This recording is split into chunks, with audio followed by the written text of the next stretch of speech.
নমস্কার বন্ধুরা, আজ 15ই আগস্ট 2024 ভারতবর্ষের ৭৮তম স্বাধীনতা দিবস। গতকাল রাতেই আমরা মেয়েরা দখল নিয়েছিলাম শহরের রাস্তা। আজ সকালে যখন শহর ছেড়ে বেরোচ্ছি তখন বাবার স্কুটিতে একটি বাচ্চা মেয়ে সেজে গুজে স্বাধীনতা দিবস উদযাপন করতে যাচ্ছে, এটা দেখে মনটা ভালো হয়ে গেল। সেকেন্ড হুগলি ব্রিজে এসে আমরা টোল দিয়ে এবার যাব তারকেশ্বরের পথে। দেখুন, বাচ্চাদের ছোট থেকে যেই শিক্ষা দেবেন, যেই মূল্যবোধ দেবেন, সেটা নিয়েই কিন্তু ওরা বড় হবে। আসলে মনটা খুব ভারাক্রান্ত। সকাল সকাল উঠেই বাই রোড যাচ্ছি তারকেশ্বরে। তবে আপনারা যদি তারকেশ্বর মন্দিরে যেতে চান ট্রেনে যান। হাওড়া থেকে 4:10 থেকে ট্রেন আছে, আপনার সময় লাগবে 1.5 ঘন্টার মতো, পরপর 0.5 ঘন্টা অন্তর অন্তর ট্রেন। সুতরাং এত ভালো জার্নি ট্রেনের, সেটা ছেড়ে বাই রোডে যাবেন না। বাই রোডে যেতে গিয়ে আমাকে 3 বার ট্রেনে লেভেল ক্রস করতে হয়েছে, মানে রাস্তাটা আঁকা বাঁকা, সোজা রাস্তা নয়। তারকেশ্বরে থাকেন বাবা তারকনাথ। যতগুলো জাগ্রত জ্যোতির্লিঙ্গ আছে তার মধ্যে অন্যতম হুগলি জেলায় তারকেশ্বরের তারকনাথ। বাবা তারকনাথের কথা মনে এলেই মনে পড়ে যায় বেশ বলিষ্ঠ কিছু সর্প দ্বারা বেষ্টিত শিবের একটা গোল মতো লিঙ্গ, যার ভিড় তো লেগেই আছে। দিদি কত দূরে গো মন্দির কত দূর?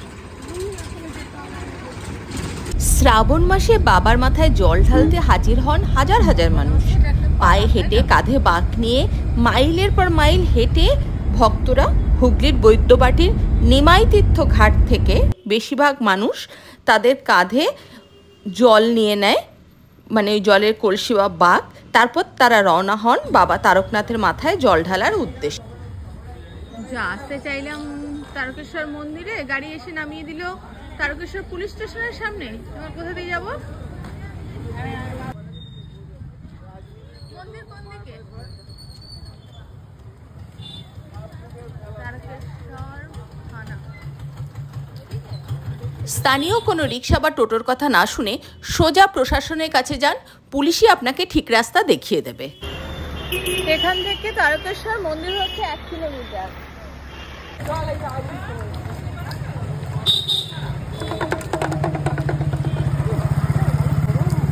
এটা গুতুমটাও দাঁড়িয়ে আছে।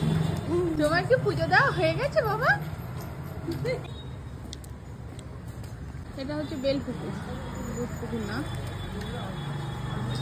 যাচ্ছি ভোলে বাবা পার করেগা। দেখুন, স্বাধীনতা দিবস উপলক্ষে ভোলে বাবাও তার মন্দিরের চারিপাশ কিরকমভাবে জাতীয় পতাকা দিয়ে সাজিয়ে নিয়েছে। জানা যায় তারকেশ্বর বাবা তারকনাথের মন্দিরের প্রতিষ্ঠাতা উত্তরপ্রদেশের বাসিন্দা বিষ্ণুদাস নামের এক শিব ভক্ত। বাবা তারকনাথের মন্দিরটি একটি 8চালা মন্দির ছিল। বর্তমানে মন্দিরটিকে আমরা যেভাবে দেখে আসছি তা মল্ল রাজাদেরই তৈরি। একদম সোজা। মন্দিরের উল্টো দিকেই রয়েছে নাট মন্দির, যেখানে হাজার হাজার মানুষ বসে তাদের মনের কথা ভোলানাথকে জানান।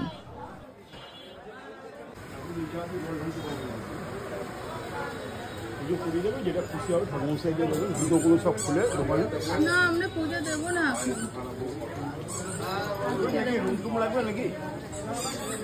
আমরা শুধু দর্শন করবো, খাওয়া দাওয়া করে বেরোবেন।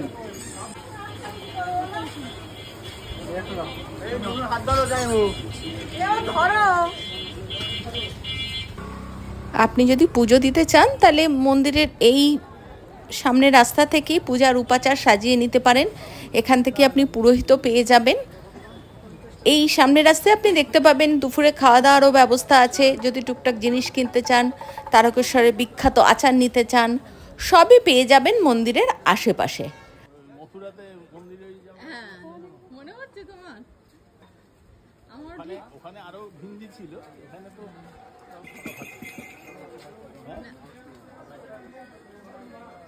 इतना भारी बैग क्यों ले गया भाई, इसको दे दे। কানা তুই তো ছিলি না মথুরাতে, আমরা যখন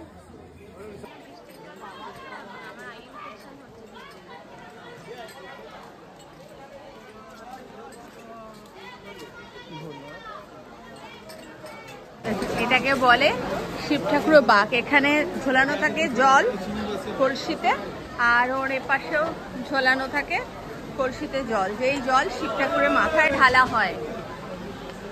শিব ঠাকুরের মাথায় এখনো ঢালা হয়ে গেছে, তাই এটা ফাঁকা বাঁক।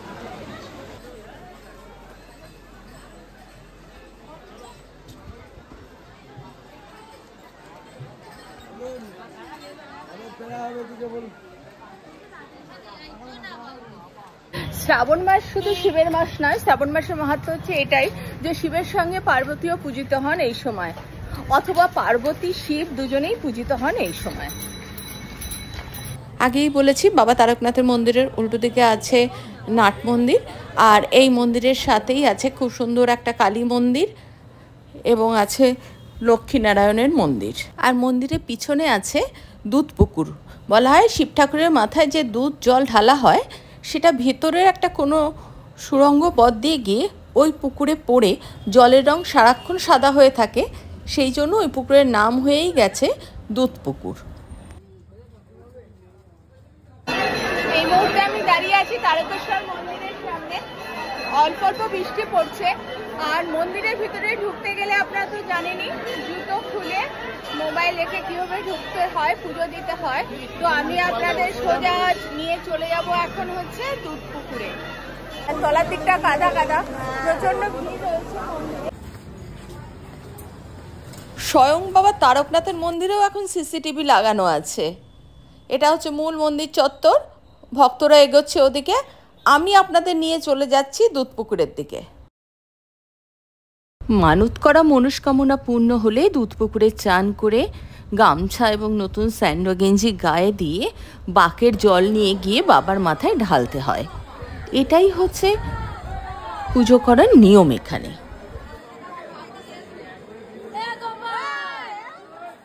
বর্তমানে দুধ পুকুরে অনেক সংস্কার করা হয়েছে। মন্দিরটার পিছনে এই যে পুকুরটা অনেকটা বড় করা হয়েছে, জল পরিষ্কার রাখার ব্যবস্থা হচ্ছে যাতে এর থেকে কোনো জীবাণু না ছড়ায়, ফলে তারকেশ্বর মন্দির এখন অনেক সুন্দর এবং গোছানো।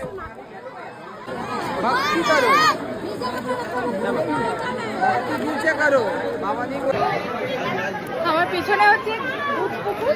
তারকেশ্বরে শ্রাবণ মাসে ভিড় থাকবে, এটা খুব স্বাভাবিক। প্রচন্ড ভিড় আছে মন্দিরে।